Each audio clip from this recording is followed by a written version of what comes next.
Audio Jungle. Audio Jungle. Hello there, and welcome to Sith Happens, a Star Wars podcast. I am Eric the Dadalorian, and I want to thank you guys for joining us for a very special episode today. Typically, I am joined by my counterpart, Matty Ice. Unfortunately, he is under the weather right now. So, I got a great friend of mine and also one of the staples of the Star Wars community. He owns his own business, and he actually sells some of the best Star Wars graphic tees I have ever seen. His name is Josh, but you might have seen him on Instagram, TikTok, or something else, otherwise known as Gory Comics. How you doing today, man? Good, man. Thanks for it. I appreciate it. I'm doing really well. How about yourself? I am doing great, brother. So, especially because I think we are fixing for some great news today. So, for those of you watching this, we are actually recording this as the D23 Expo is going on. So, as a lot of you know, and Josh, you yourself as well, we did really not get too much Star Wars content at Comic-Con like I thought we were going to get. We got a lot of action figures and stuff like that, but really no trailers or like reveals or anything. So I think we're fixing for a lot of good stuff to come out over the next few days. So but anyways, man, before we get into that, because that's going to be kind of our episode today, just kind of talking about what we expect to come out of D23. Josh, I want them to learn a little bit about you, man. You know, kind of tell us like your Star Wars journey, as well as your favorites and stuff like that, and kind of tell us a little bit about what made you start the business that you did have. So, the biggest question really is, man, is like when did you get into Star Wars, and like what got you into it? Yeah, so I have a couple different phases to my Star Wars journey. I would like to say that Episode One was what got me into it, but I was 5. I don't really have as much recollection, but one of the fondest moments I really have of like my first like real wow moment for Star Wars was when Episode Two, Attack of the Clones, came out, and that scene in Geonosis, like when all those lightsabers just Mm, pop up all at once. I was like, man, this is like it was the first time you saw more than 2 or 3 lightsabers on the screen, yeah. and I just remember I was like, I'm hooked. This is it. Yeah. This is my personality now. Yeah. This is So, gonna determine who I am for the rest of my life now. and it definitely has. Yeah, it definitely, dude, it could do that. That's a hell of that is like, honestly, of that movie particularly, one of the pinnacle scenes. Like the Geonosis arena scene is top tier in my opinion. Oh, it is like between Dooku and Jango Fett getting his head sliced, and just the whole battle arena coming in, and the clones. Yeah, but I would have to say after that, it was just kind of. I would say I was more of an average fan for a while, Yeah. and then someone introduced me to the game Knights of the Old Republic, and Oh, now we talking. I played, no joke, probably 300 hours of that first game within the first couple of months of it. Those are rookie numbers. You gotta pump those numbers up. And I was setting my alarm clock for 4 a.m. to play for Hell like yeah. 3 hours before school, and then I would come back after football practice, play some more, man. And then I got introduced to all the Legends concept books, and I was like, okay, Yeah. all right, I didn't know that there was this much more to it.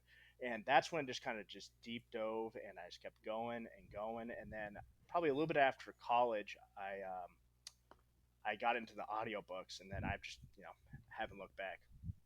That's sick. Like the Star Wars universe is insane like that, man. Like there's so much to it between, the shows and the shows and the movies are like what most people kind of think of, but realistically behind it, the games, the books, like comics, there is so freaking much to it. And I think that's what's really, honestly, it's one of the things I think that's most amazing about this universe, that it's so vast and there's so many stories within it. And hopefully, with, as we said, with D23 happening, we see some more of those brought to life here pretty soon, right? Seriously, I'm really hoping something we can talk about later, but some of the future novelizations maybe being released. High Republic's been great. Love to hear some Yes. more about future projects going on with that. Maybe Legend of Luke Skywalker post Episode 6, pre Episode 9. Would love some stuff about that, but we can go into that. Yeah. And don't you worry, we will. So and I I kind of think you might have answered this question a little bit already. But what is your favorite movie or show? I mean, nostalgia wise, episode two, just overall favorite show. It's got to be episode three, man. I mean, just Yep. that the whole last hour of that movie is just chef's kiss. Like it can't be beat. it I think the most debated one is probably between Revenge of the Sith and Empire, and I am a Revenge of the Sith guy personally. Like that movie is just pristine for me, from the opening with the battle above Coruscant to the closing with the building of the Death Star. Absolute perfect movie. So I won't even argue with you on that. Love it. So out of so you know a lot about this universe, obviously talking about the legends and everything else. If you had to pick like a favorite character from the Star Wars universe, who do you think that's going to be for you? So my all-time favorite character, hands down, is Darth Revan. He's just always been. I mean, just because of that KOTOR, Knights of the Old Republic, played Hmm. that game over and over. I only ever did dark side, none of that light side stuff. Um, and I've always loved him. As far, I mean, I know he is technically canon as far as mentioning, but I believe so. I believe he is mentioned in something in canon. Was Or maybe it was Darth Bane. Darth Bane's mentioned in the Clone Bane's mentioned because he has that kind of dub in Clone Wars. Yeah, with Yoda. Yep. But was Revan ever officially mentioned in canon? I gotta tell you, I don't know if it counts as canon, but I know in one of the recent Darth Vader comics, I think it's on Exegol. Darth Vader goes to Exegol, and there's like this big mural on the wall in that temple in Exegol, and it shows like all the old school Dark Lords of the Sith, like Revan, Nihilus, and all of them. So I think it does technically count as canon. I haven't gotten huge into the comics, but I do think that does technically count. Okay, so if we're not going to count Revan as a canon character, I'm still going to count him in my heart. Yeah. Uh, it's I'm a big fan of Darth Maul, but I got to give it to my boy Savage Opress. I I knew it. I knew it, man. So, and honestly, I think we've talked about that before. Before the show and everything like that. That's a character that is. I personally loved him in Clone Wars, and I really like having Clancy Brown voice act him. I thought was absolutely perfect. He was like so awesome within the Clone Wars show, and I really hope some point we get to see some type of live action with that. Like somebody bring him to life or something like that. And honestly, that would be sick because you need to get this like this giant Jack dude to play Savage. I think that would be sick. I think you've made the comment before. Savage is the one guy in Star Wars who looks like he lifts. Exactly. I came from a background. I was a personal trainer for 10 years before I got into my current profession, and uh, Star Wars has all of its great characters, but part of me is always like, where's the dude that lifts? I mean, the Jedi, the Sith, they're agile, they're great, but none of them come bulldozing through the wall. Then Savage came in Clone Wars. I'm like, this is my guy. I would say the only one who's ever close to that who really just kind of bulldozes his way in is Vader, but he's half mechanical, so I don't think that counts. Exactly. So, And one thing that I don't know if some people were talking about how with the Dathomirian Night Witches and Ahsoka, mhm. a lot of rumors were saying, oh, Thrawn and the Night Witches are going to use their Night Witch power to bring back Darth Maul. Just fan theories of what's going to happen in the next season. Yeah. I was like, well, Darth Maul's body, he's buried in the middle of the Tatooine desert. No one knows where he's at.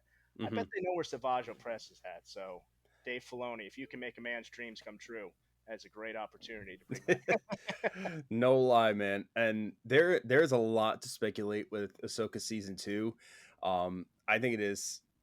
I think the only thing we could say for sure so far is I think we're going to see a lot more with the Mortis gods coming into that, potentially Abeloth. the rumors with that are pretty big right now within the Star Wars community. But I would definitely not be disappointed if they brought Savage or Maul back either. It'd be, I need them to do the story right, but it would be pretty sick. I mean, I think they can because we're still looking at how Ventress came back, and you know that's something I'm Yeah, hoping that we get an explanation for, if not at D23, at 2025 Japan yeah, Star Celebration, seeing you know what's our next journey for Ventress. But you know, it's definitely within the realm of possibilities. yeah. The rumor right now too is that there is another animated series going to be coming out in the next coming years. Mhm. Um, One of the things I think me and Matt have talked about before is I think it may involve interest, might be why they dropped her in that Bad Batch episode like that. So fingers crossed, man. Maybe we get some answers. Maybe another um, tables or something like that. yeah, seriously, man. But Six um, so episodes. aside from your favorite character, what would be your favorite light? Like if you had to pick one, what would be the lightsaber you want to have from Star Wars? Ah, man, I mean, I love myself that double bladed lightsaber, man. But you know, I've been, the more I think about it, the more and more I really just I've always loved Dooku's lightsaber. And actually, I have this great photo from this guy. He does a lot of Star Wars artwork. His name's Adam's Art Box, I believe.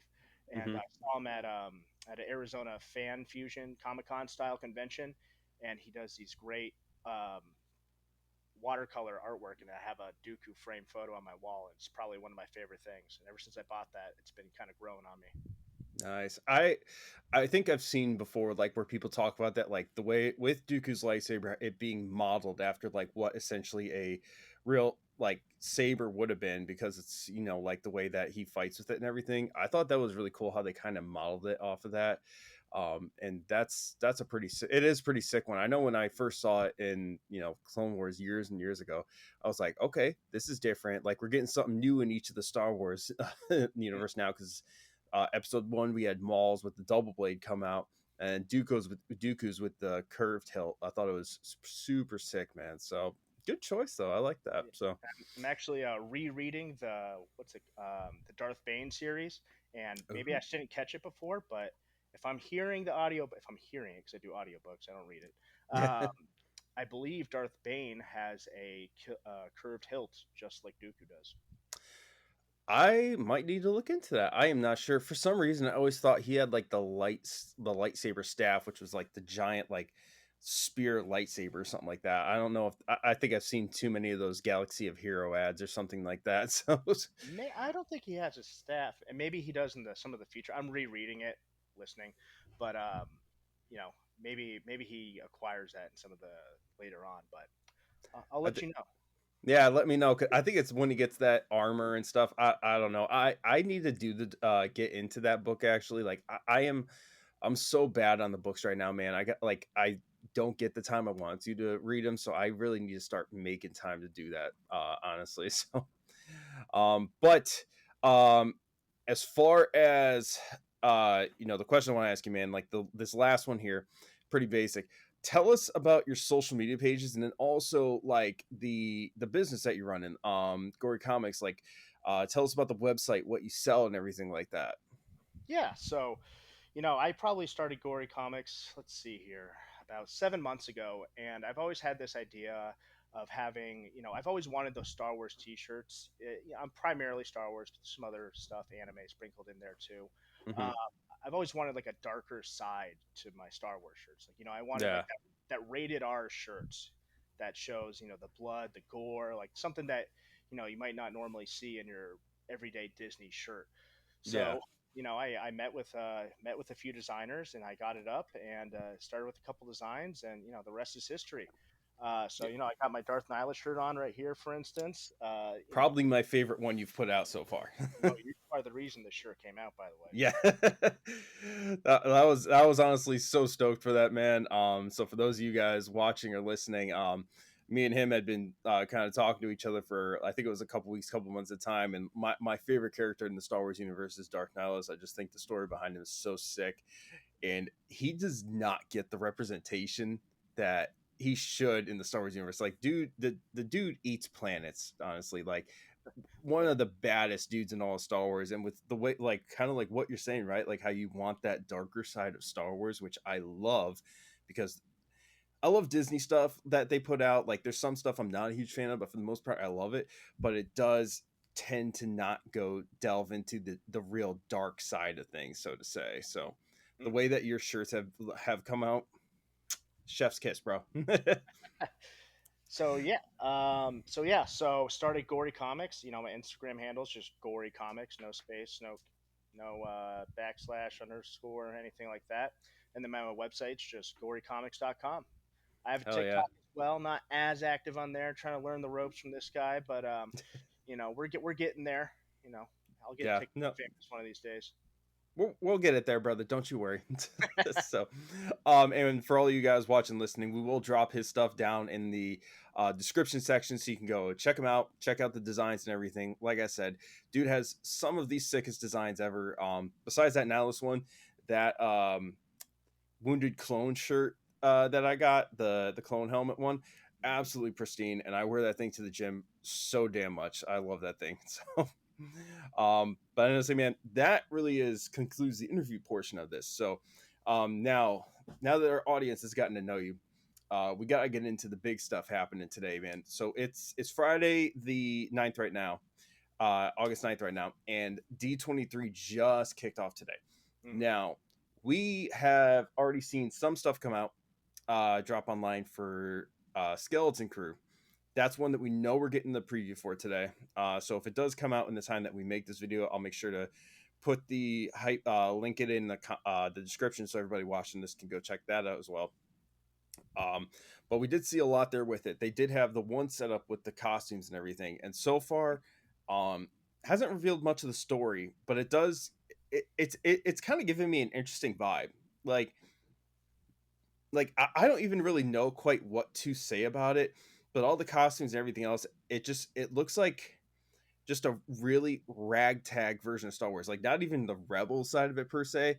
Like, I don't know what the story's gonna be, but these are like really like almost ghetto looking speeders, and just this crew that is I can't even put it into words, man. I'm a huge Jude Law fan, so I think I'm gonna like it regardless. What kind of thoughts do you have on it? So I'm so up in the air on what it's supposed to be, because I heard someone say it's Star Wars meets the Goonies meets Star Wars is kind of what it looks like at first glance. I could dig that. And and then I was kind of worried. I was like, man, is this going to be a little childish? A little bit more on like the PG side. And then Mhm. I believe the director came out and said he's like, no, they're facing some real adversity here. They're gonna the story's gonna get gritty. There's some. I was like, okay, all right. And I have to say, this has to be like one of the first shows where I know almost nothing. Like, it seems so. I kind of like it, to be honest. Yeah. It leaves some of the mystery out there to just be, because I don't really know too much about the specific time period. I know it's sometime within. Actually, I don't even know. All I know is I that think it's within the Rebellion era, but I am not even remotely positive on that. Like, I think I heard that. I'm not sure though. yeah, and I'm hoping that we get some reveals about some of that. But to be honest, I kind of hope that they keep it pretty vague, so that way it's more open to interpretation. And, with social media these days, when you get too much out there, you just get so many naysayers coming in this way and that way. And I think it'd be kind of nice just to have it come in, just come in like Skeleton Crew. We don't know what's gonna be. You don't know too much about it, but it's got Jude Law, and it's gonna be a hell of a ride. Yeah, like I said already, man. I love Jude Law and all the movies he's done. Enemy at the Gates is like one of my all-time favorite movies. So I'm very excited to see what comes of it. And it brings in a lot of kind of like new species or like just new things to Star Wars. Like, we see a lot more aliens coming into this, so to say, where it's like less just human based, so to say. So I think that'll be cool. We'll see lots of cool prosthetics and other things brought into this. But I mean, I think it's going to be good, and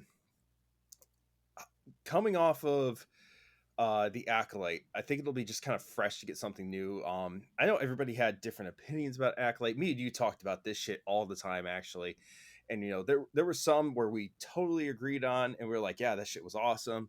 But there was also some that we were both like, eh. But I'm hoping this is something that kind of revamps the Star Wars universe a little bit, where people kind of come together like, yeah, this is actually really sick, and really looking forward to it. Overall, I think it's going to be a solid series coming out. It's the only thing that we have seen the most of for coming out from D23. Everything else has been super hush hush about it so far. So and I think what are we supposed to get that in, like December of this year, I think, or something like that? Is it December this year, or is that Andor? It might be Andor. I can't remember. I think, you know what, they might be both coming out this year. Maybe, I don't know. I know I'm super stoked for that one too. You know what? I do know Andor is definitely coming out in December because I just told my girlfriend about it, and Yeah, believe it or not, she's likes other Star Wars shows, but she's like, can't do Andor, it's too slow. I was like, what? dang. I was like, did you not see when he couldn't swim? Were you not in tears? Oh my, yo, don't even bring it up, bro. Like that was one of like the like that was one of the saddest things ever. That whole arc within Andor with I think his name was Kino, right? I know he plays Golem. Yeah, Andy Serkis's character, we'll just say that. That like he just killed it. Absolutely, like the whole One Way Out, absolutely one of the best moments in Star Wars, honestly. I loved it. And just we'll just go into that, right? So that, because that was going to be something I brought up anyways. I definitely think we might see a little bit from Andor. I don't think we'll get a big reveal because I think they just finished filming quite recently, actually.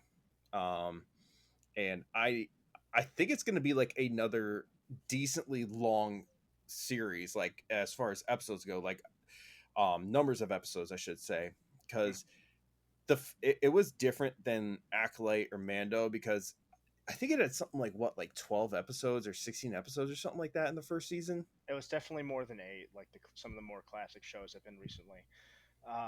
12 to 16 sounds right.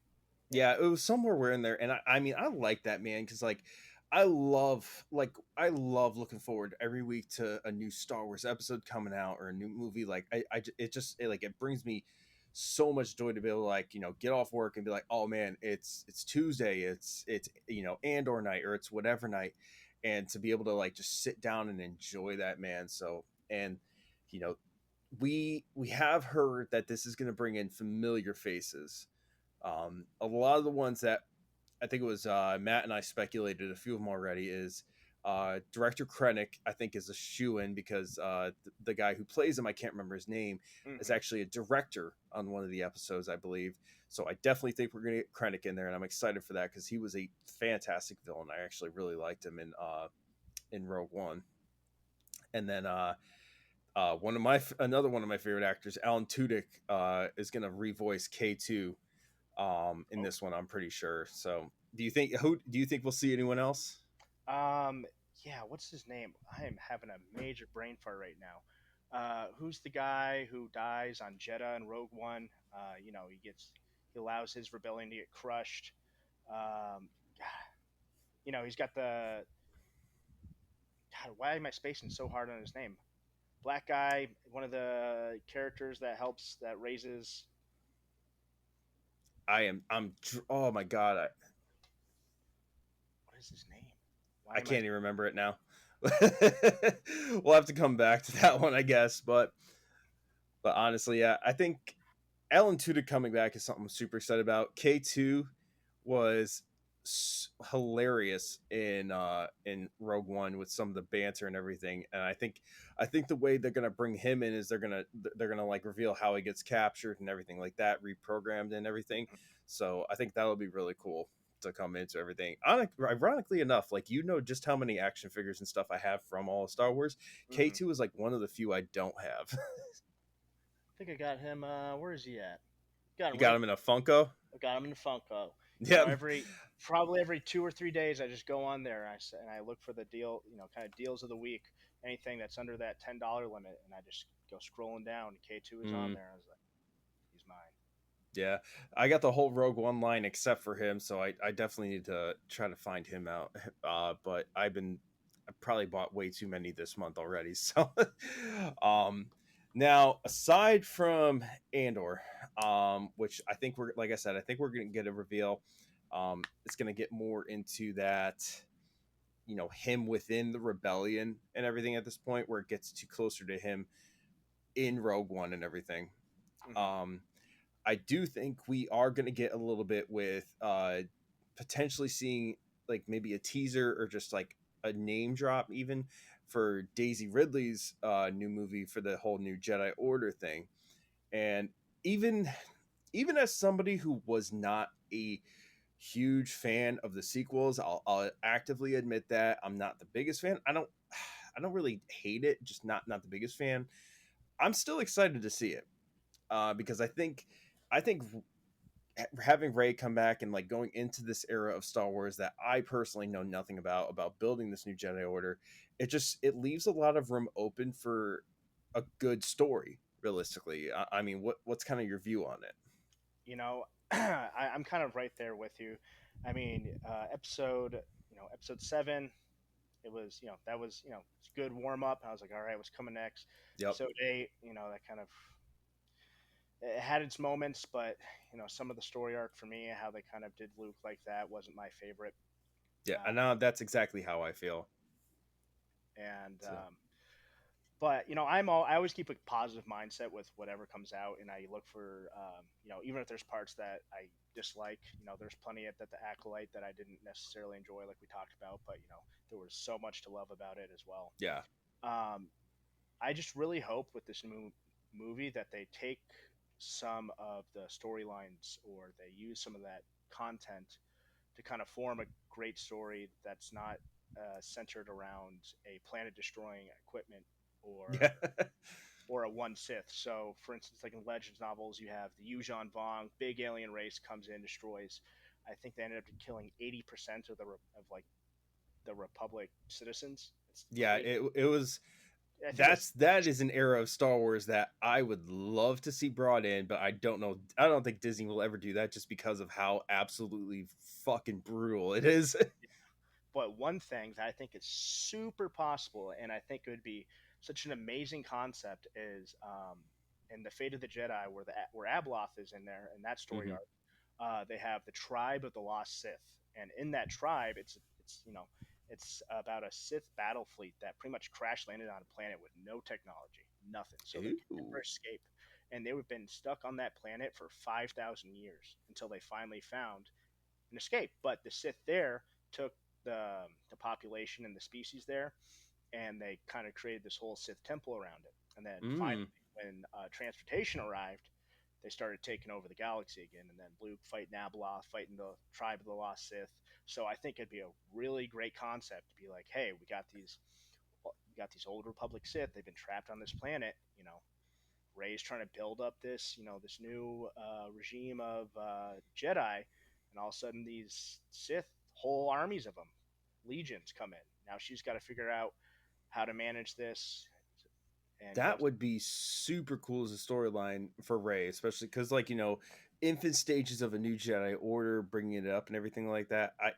I don't think we'll see Abeloth in that particularly, just because I think that's the route they're going with Ahsoka, and I think it's gonna oh yeah, like of course, I think that's going to be more towards that era, and then this era post um, Rise of Skywalker.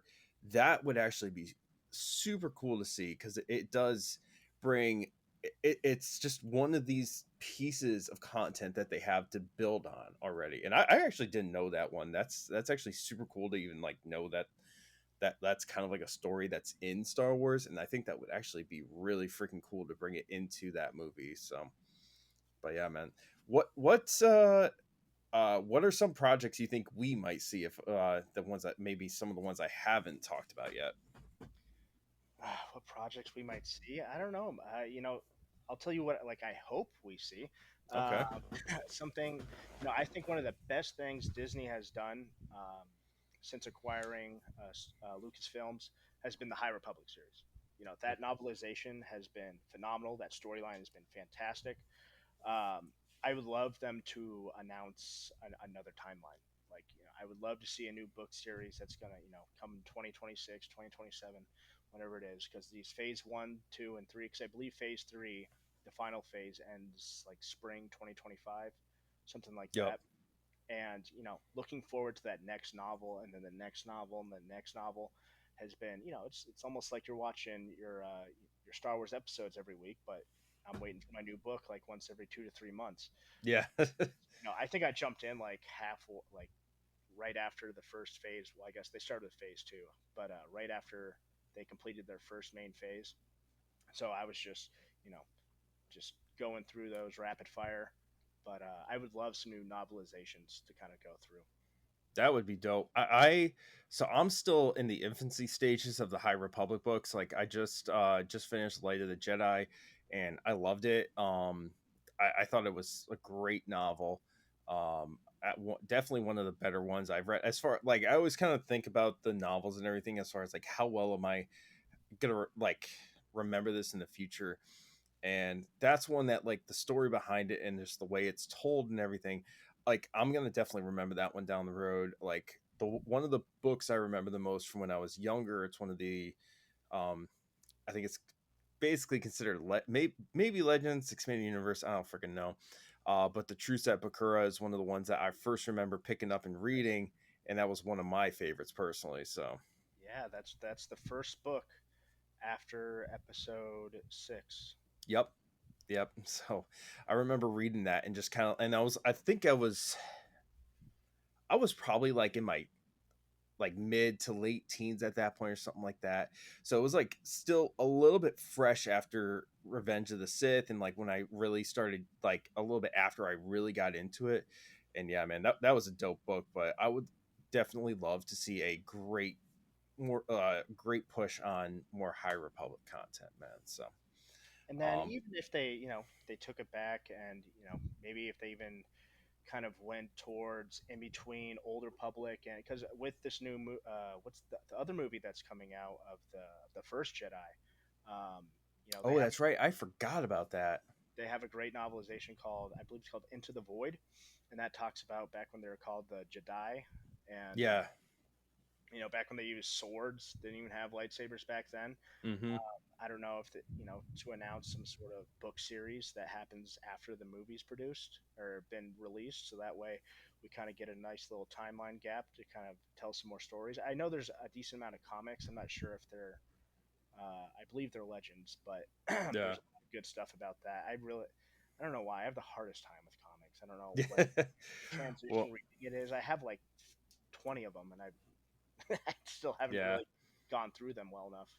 fair enough, man. Well, we're gonna see what comes out soon enough, right? So this shit's happening right now. I'm thinking by the end of tonight, I imagine we're gonna have the Skeleton Crew trailer drop at least. Excited to see what else comes out of that.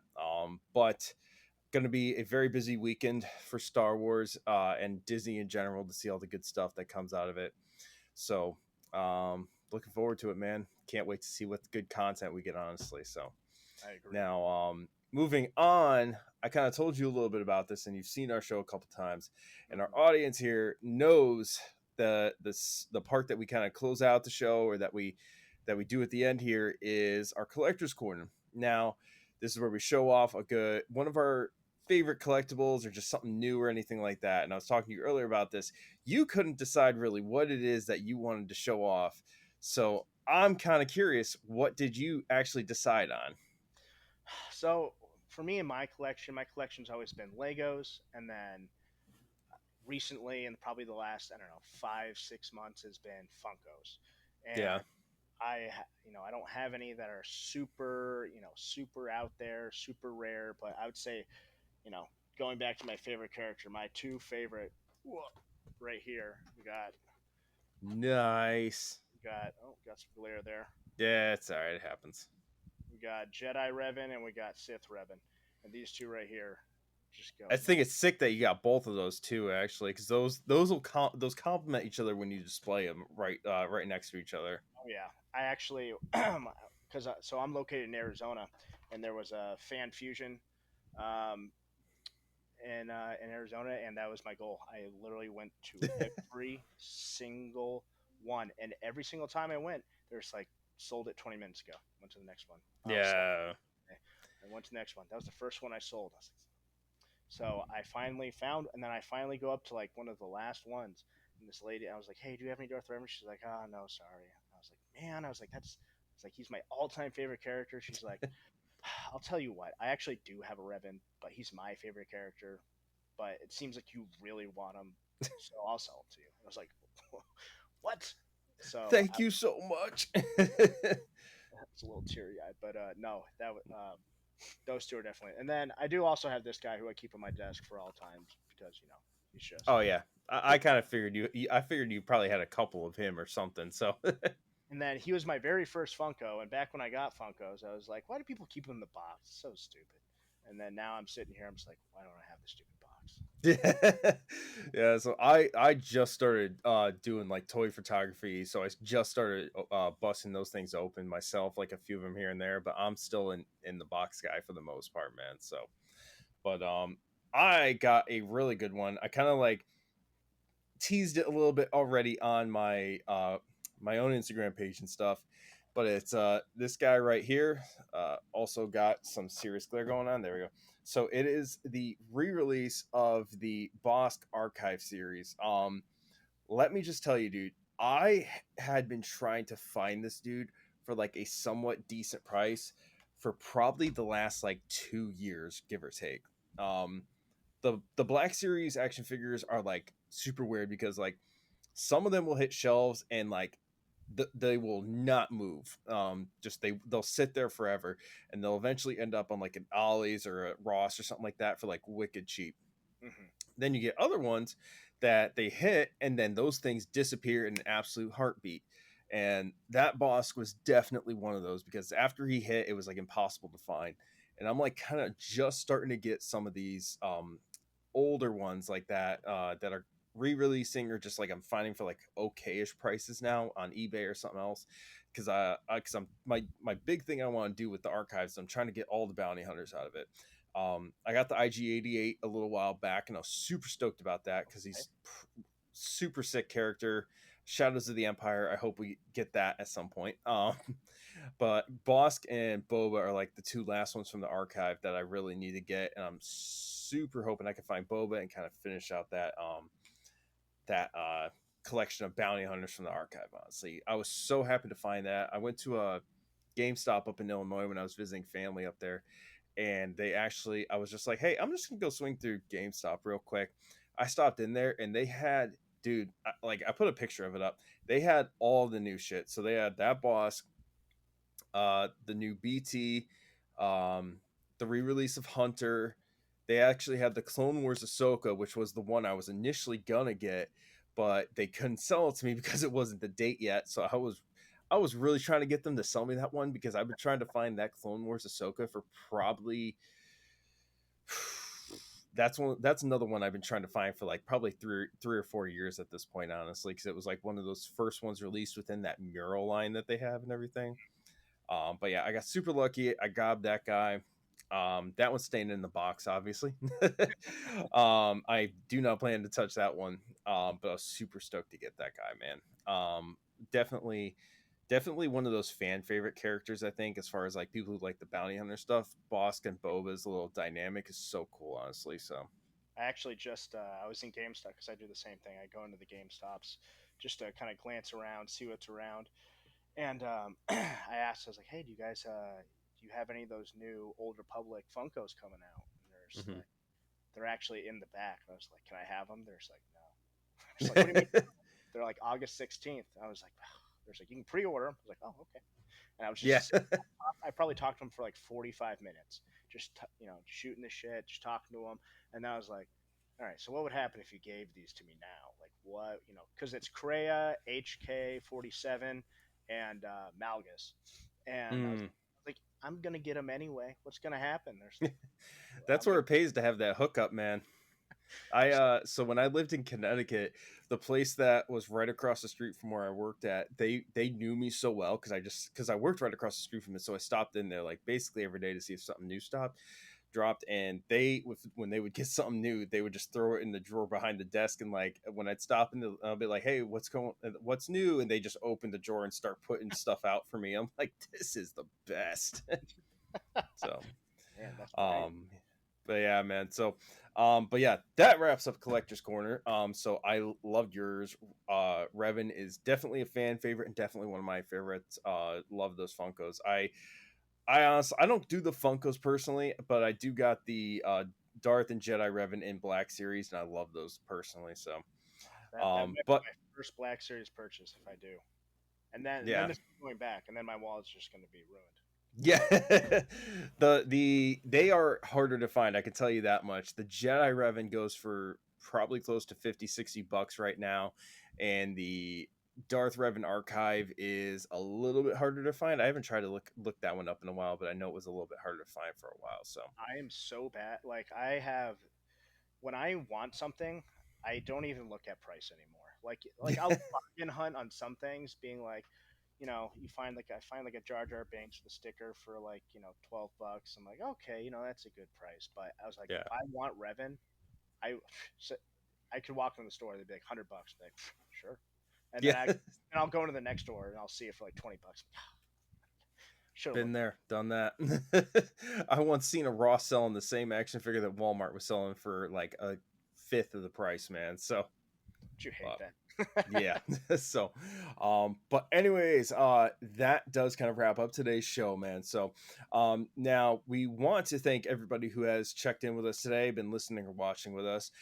You can go ahead and follow us on our Instagram, which is at Sith Happens _Star Wars podcast, and in there it does have the link tree to all of our separate links that goes to our YouTube, Spotify, Amazon Music, the whole deal. And we of course want you to follow our friend Joshua here at his pages. So give us those one more time, man.